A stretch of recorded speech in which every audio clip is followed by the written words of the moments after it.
Rosa Martinez, 51, had cleaned rooms at Brookside Manor Nursing Home for 12 years. She earned $7 an hour, worked double shifts, and went home with aching knees and a heavy heart.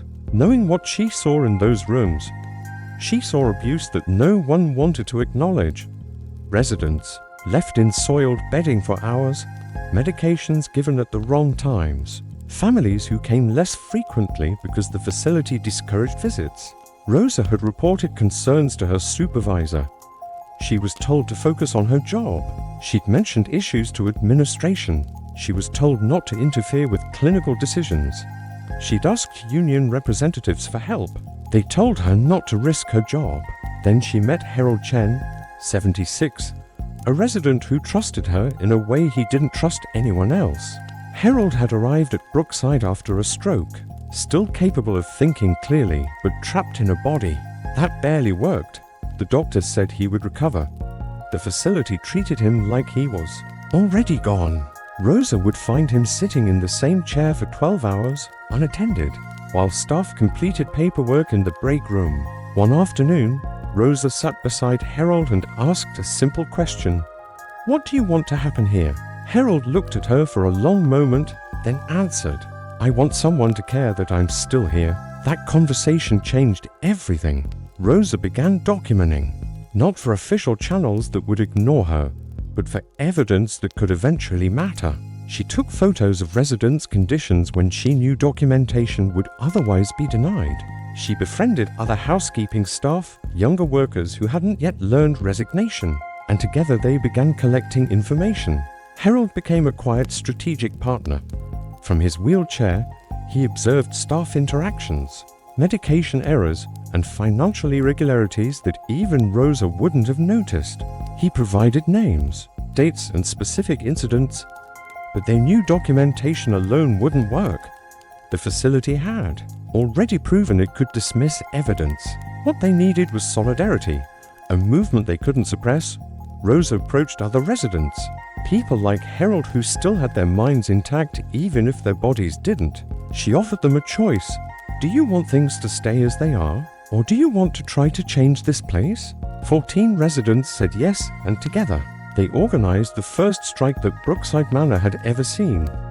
On a Tuesday morning, 14 residents refused to accept meals. They refused medications. They refused to participate in any activity. They sat silently in their rooms and they waited. Panic ensued. Brookside couldn't force compliance without creating documentation of abuse. That would trigger investigation. Families called, confused by their loved one's sudden refusal of care. Questions were asked. By Wednesday, Rosa and Harold had delivered a list of demands to the administration, supported by documentation that only an inside team could have compiled. The demands were specific: increased staffing, reduced resident to staff ratios, mandatory abuse training, family councils with actual power, and the creation of an independent oversight committee. The facility couldn't dismiss the demands as the complaints of confused residents. Families were already asking questions. State regulators were already interested.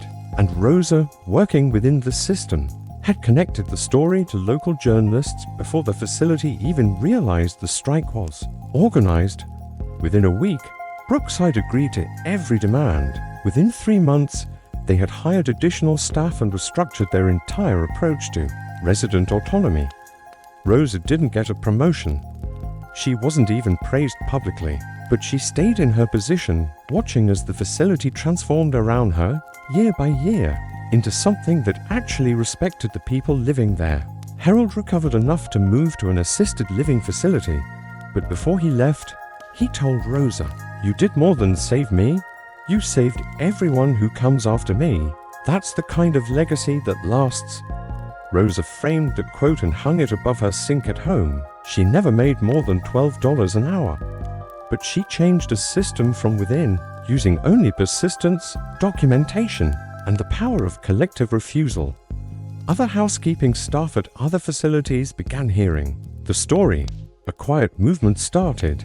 Workers organizing for better conditions and better treatment of residents. Brookside became a case study in how systemic change didn't require heroic individuals, just ordinary people refusing to accept injustice as inevitable. Rosa Martinez never appeared on news reports. She never received awards. But decades later, facilities across the country had implemented the Brookside model, named after the place where a housekeeping worker and a stroke survivor had quietly proven that power actually belongs to those closest to the truth.